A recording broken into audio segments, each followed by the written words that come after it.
Bonjour à tous, on se retrouve aujourd'hui avec le bureau de l'humanitaire de l'EM Strasbourg pour qu'ils nous parlent de leur association et de leur projet.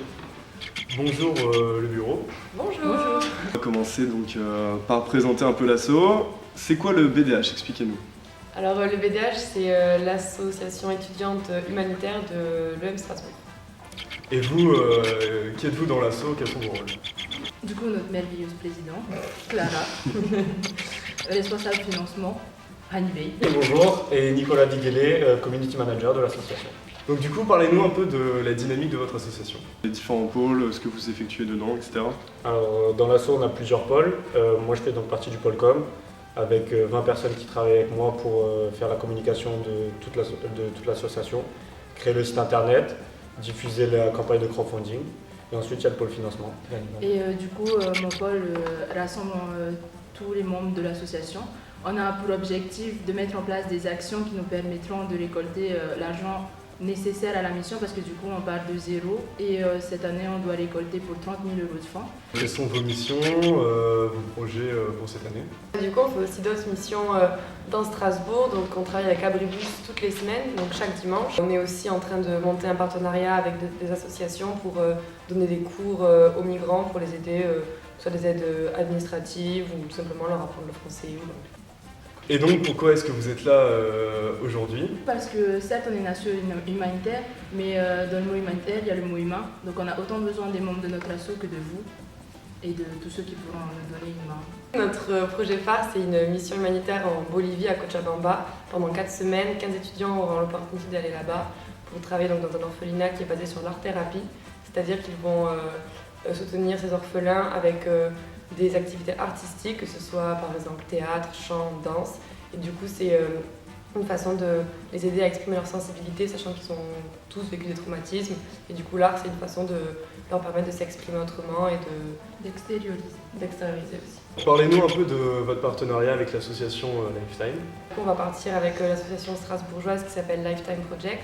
Donc on est déjà parti avec eux l'année dernière.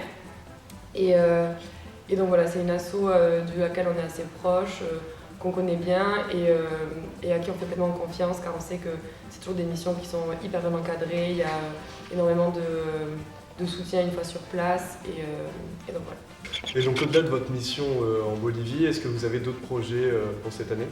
Alors oui, effectivement, on a 2 projets. Le premier projet, donc, c'est la campagne de crowdfunding. On espère en lancer 2 cette année. Donc la première verra le jour d'ici fin novembre. Donc c'est une campagne de récolte de fonds, donc c'est du financement participatif où tout le monde peut mettre de sa poche 1, 2, 5 €. Et l'idée c'est de récolter cette année 5 000 € avec la campagne.